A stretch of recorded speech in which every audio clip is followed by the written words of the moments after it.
Miyamoto Musashi was undefeated in over 60 duels, yet when we study his life, we see a man who seemed uninterested in boasting, fame, or even winning in the traditional sense. He lived in seclusion, rejected material luxury, and walked away from titles and status. Why? Because to Musashi, the ultimate battle was not against other men, it was against the self. The Stoics saw things the same way. Their core teaching was not about domination or debate, but self-mastery. The discipline to control your desires, temper your fears, and silence the ego. To them, the real victory was not in defeating others, but in becoming unconquerable within. In a world obsessed with winning, Musashi and the Stoics offer a different path, a path of internal command, where success is measured not by how much you gain, but by how little controls you. Musashi warned his students not to become attached to comfort, recognition, or reputation. In his Dokudo, written in his final days, he states, "Do not seek pleasure for its own sake. Do not, under any circumstances, depend on a partial feeling. Do not pursue the taste of good food. Do not hold on to possessions you no longer need." This is not asceticism for its own sake. It's war against dependence, because once you need comfort or pleasure or the praise of others to feel whole, you've already surrendered something critical, your freedom. The Stoics agreed. They called all external things, money, status, even health, indifference. They can be used wisely or foolishly, but they can never be the source of virtue. True good to the Stoics lives only in your character, and anything that lies outside your soul is not truly yours. Musonius Rufus said, "The man who is free is he who lives for himself. He neither hopes nor fears anything from others." Musashi lived that freedom. He didn't need to win the approval of samurai lords. He didn't crave trophies or temples built in his name. His victory was already complete. He no longer needed anything to feel powerful. This is the first level of self-conquest, freedom from desire. Desire weakens your aim. It distorts perception. It makes you vulnerable to manipulation, disappointment, and loss. If your happiness is built on anything you don't fully control, someone's attention, a specific outcome, a material reward, then your peace is fragile. Musashi's rejection of indulgence was not hatred of pleasure, it was protection of focus. He knew that every attachment pulled a man off balance. A warrior must not crave anything he can lose or fear anything he might face.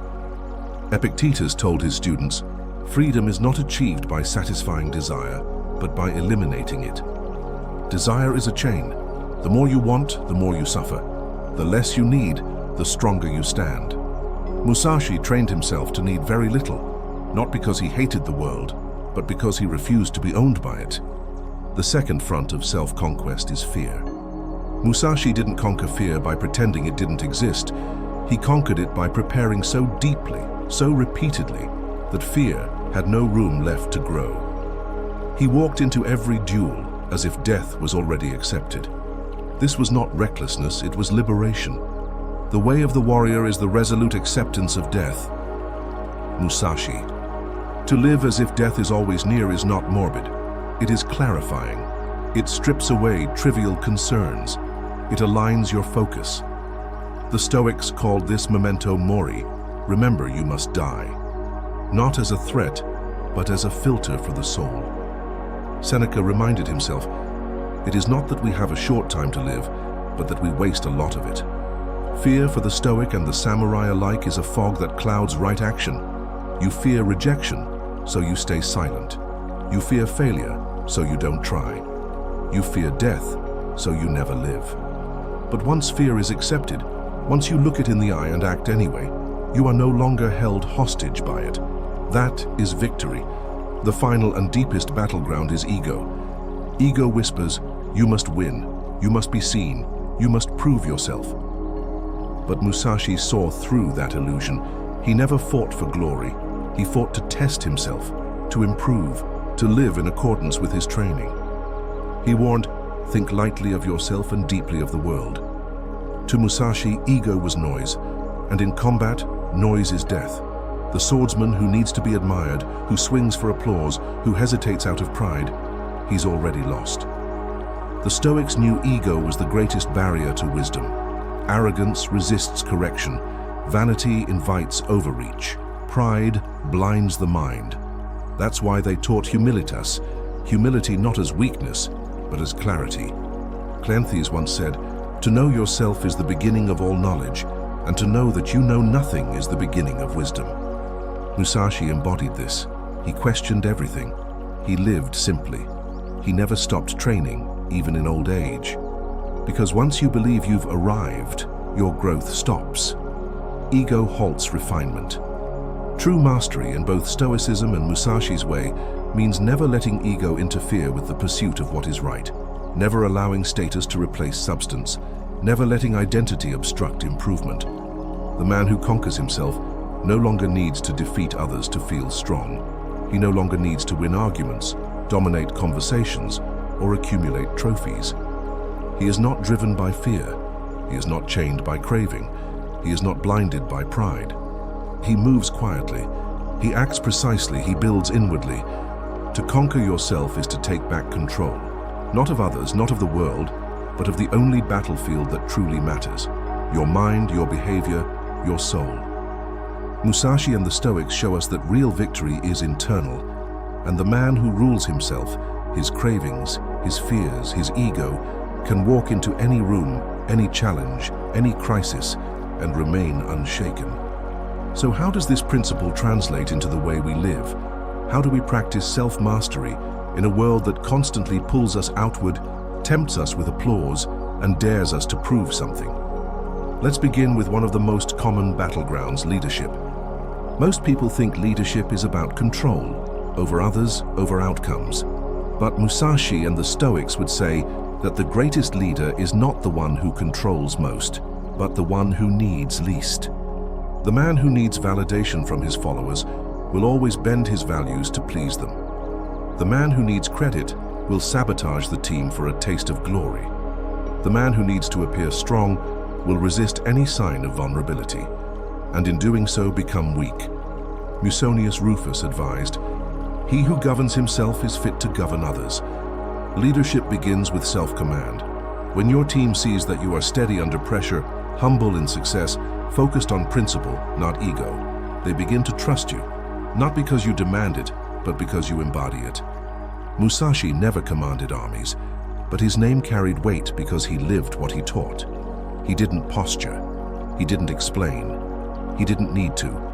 His presence was earned through discipline, not decoration. You don't lead with dominance. You lead by becoming the kind of person others naturally follow.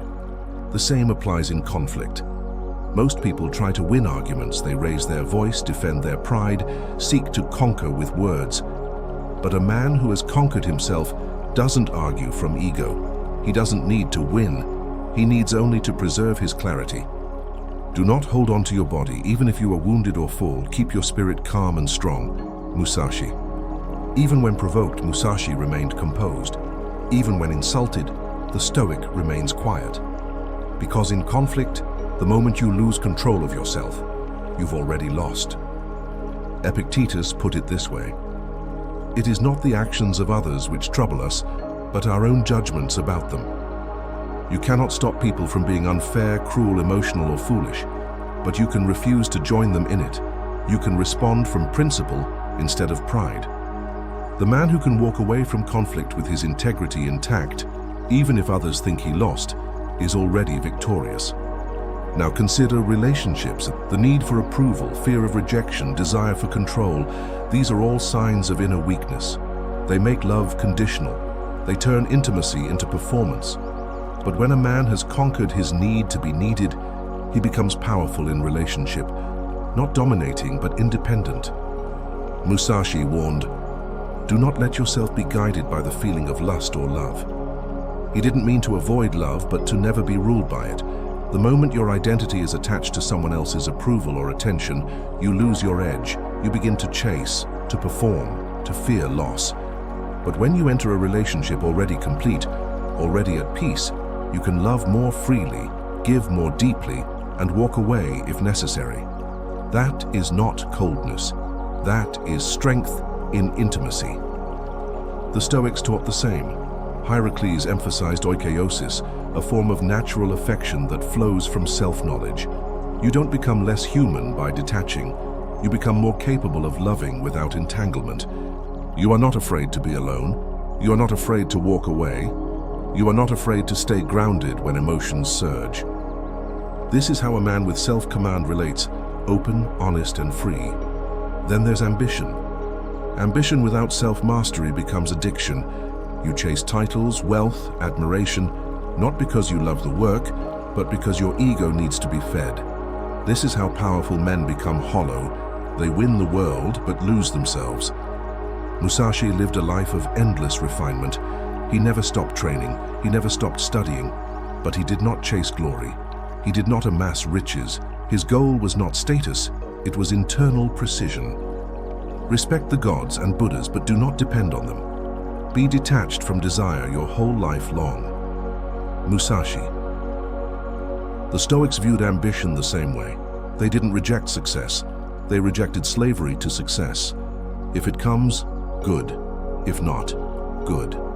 Because your real success is measured not by applause, but by how consistently you live your values. Seneca wrote, "A man's worth is no greater than his ambitions. To aim high is not the problem. To be owned by the outcome is. The man who pursues mastery, who lives within a purpose, who measures success by discipline rather than display, he cannot be defeated. Even if he loses everything, he remains intact." So what does it look like, this victory over the self? It looks like calm in the middle of chaos. It looks like restraint in the face of temptation. It looks like humility when you could boast. It looks like walking alone and not feeling alone. It looks like building something meaningful, whether or not anyone notices. The man who conquers himself doesn't need revenge, recognition, or reward. He is not fragile, he is not performative, he is not dependent. He is quiet, focused, deliberate, and therefore powerful beyond measure. Conclusion: the unbeatable man.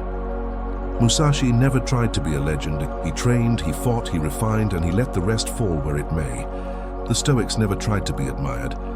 They wrote, they lived, they endured, and they held tightly to their principles while letting go of everything else. And the truth they both point to is this: victory is not external, it is internal. It is not about defeating the world. It is about becoming indifferent to its power over you. The world may praise you, or ignore you. It may give you riches, or take them away.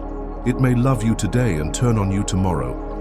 But the man who has conquered himself, his clarity cannot be taken, his peace cannot be shaken, his purpose cannot be corrupted. He is no longer fighting to win, because he has already won.